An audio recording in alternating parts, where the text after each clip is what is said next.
Kaylin Leslie Whitaker was born on October 12, 1994, in Terre Haute, Indiana, to David Whitaker and Leslie Roberts. From the start, she was full of promise, a vibrant soul who had everything ahead of her.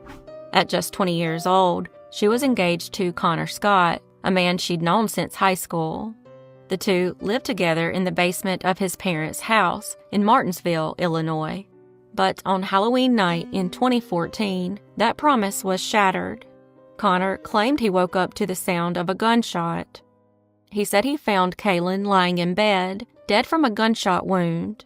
Authorities first thought it might be self-inflicted, but something didn't sit right. Kaylin was right-handed. The gunshot wound was on the left side of her head. Forensic pathologist Dr. Roland Coer at first listed the cause of death as undetermined, but after more tests, the truth became undeniable. This was murder. Leslie, Kaylin's mother, never believed the suicide claim. She knew her daughter. She was a bright, passionate young woman who loved life. The idea that Kaylin would end it all just didn't make sense. So, with no answers, Leslie and her husband Dave took their fight to the media. They needed answers, and they wouldn't stop until they got them. Meanwhile, Connor, who'd been on and off with Kaylin since high school, was showing troubling signs. He had a controlling side. Friends noticed it. Family noticed it. Kaylin, once a woman full of energy and ambition, was now becoming a shadow of herself. She was withdrawing. Connor didn't like her spending time with her friends. And Leslie had raised concerns when Kaylin decided to move in with him while still attending college. But her daughter was headstrong and had made her choice. Then, shockingly, nearly 2 years after Kaylin's death, Connor Scott walked into the police station in Danville and confessed. His confession came just weeks after a disturbing incident. Connor had threatened to shoot himself after a breakup with a different girlfriend. Police had seized a loaded gun from him, and now Connor was ready to talk. In his taped confession, he admitted to killing Kaylin. He said it happened after an argument. In a fit of rage, under the influence of meth, he shot her. He didn't know why. He just did. And after the shot, overwhelmed with emotion, he punched holes in the wall in frustration. For Kaylin's family, hearing those words, "I killed Kaylin Whitaker," was both a relief and a heartbreak. It was the truth, but it didn't bring Kaylin back. Connor was sentenced to 37 years in prison under a plea deal, but no sentence could ever give Kaylin back the life she was robbed of.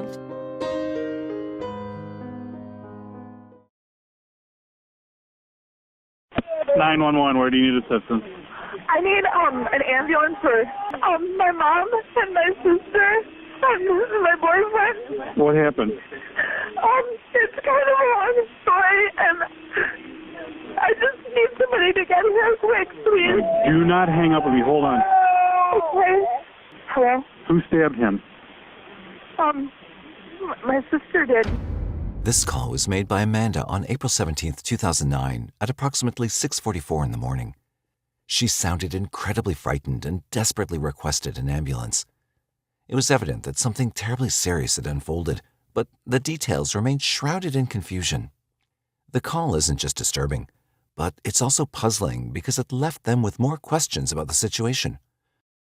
To unravel the mystery of that fateful morning, let's delve straight into the case's details. Our story starts from the village of Hoffman Estates, nestled in the heart of Illinois, where there stood a charming house on Bluebonnet Lane. It was the cherished home of the Engelhart family. The family was a small but loving one, consisting of Shelley Engelhart, who from a very young age found her heart drawn to the gentle and kind-hearted Alan Engelhart. They set up their new life in the cozy 1000 block of Bluebonnet Lane in Hoffman Estates, where Alan worked tirelessly to provide a better and more comfortable life for his family. In this idyllic setting, another essential member of the family who resided with them was Alan's mother, Marlene Gracek.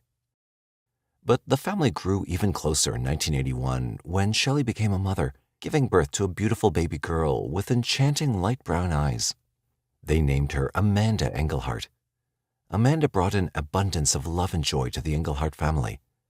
As the first daughter, she was the apple of everyone's eye, but no one could rival the affection showered upon her by her grandmother, Marlene, who took Amanda along on all of her adventures, whether it was a lively party or a simple shopping trip. The Engelhart family's joy continued to grow when, on January 10, 1991, they welcomed a new member to their family, a baby girl, and they named her Laura Engelhart. As she reached her senior year at Conant High School in Hoffman Estates, Laura was a whirlwind of energy, enthusiastically participating in various activities and sports. Her heart held a special place for animals, and her dream was to become a veterinarian. With her cheerful and positive demeanor, she became a beloved figure in both the family and the community. The bond between Laura and her elder sister Amanda was unbreakable. They weren't just sisters, but best friends for each other.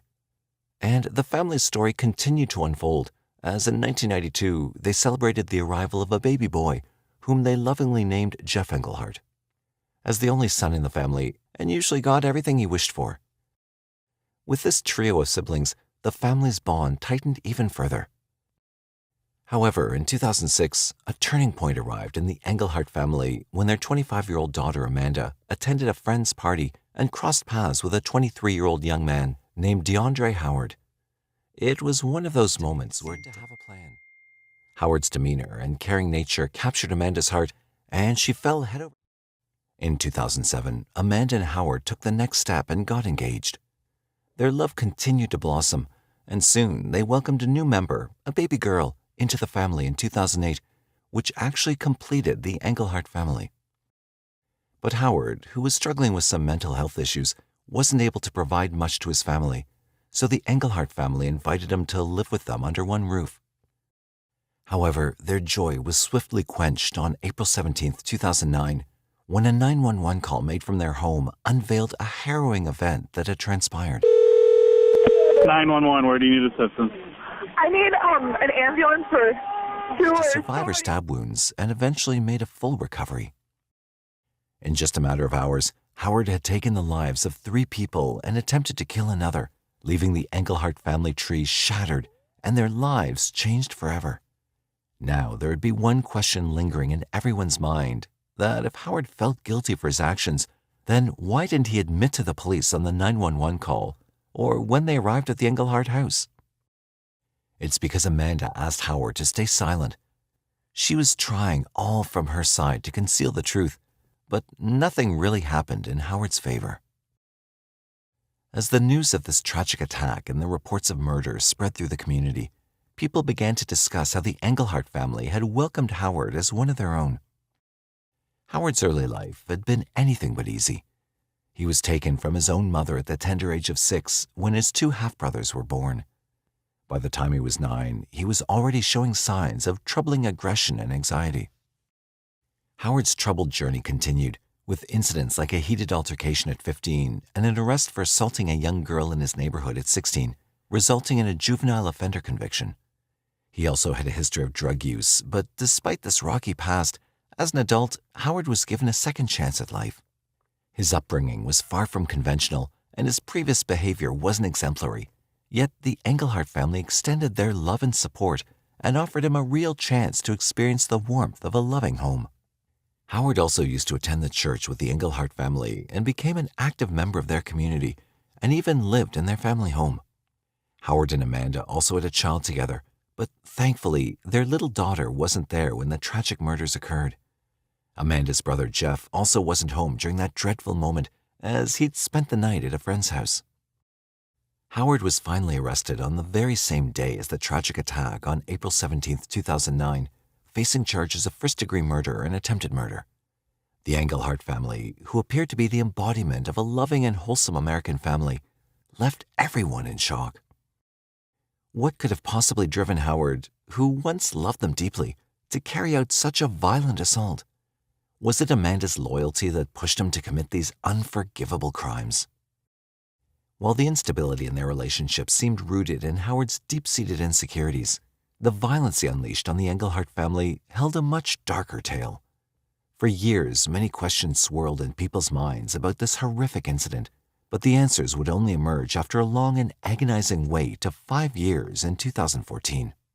Until then, Howard had been in police custody, and in June 2014, he finally faced trial in the Rolling Meadows courtroom. During the trial, Howard spent 3 hours testifying in his own defense, but the reason he gave for the horrifying attack was deeply disturbing. He claimed that it wasn't his own will that drove him to use the knife as a weapon against 5 innocent people.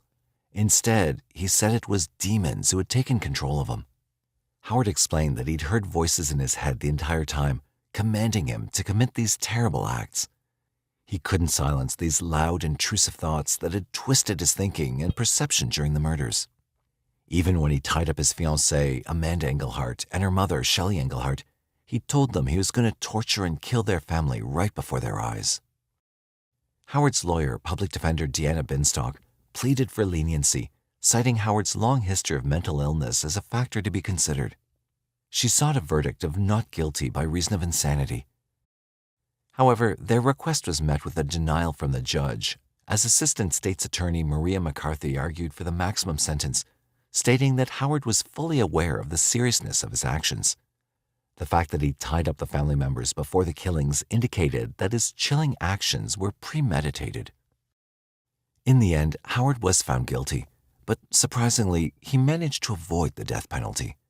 Instead, he received a severe sentence of 3 life terms in prison, plus an additional 60 years. This meant that Howard would spend the rest of his life behind bars.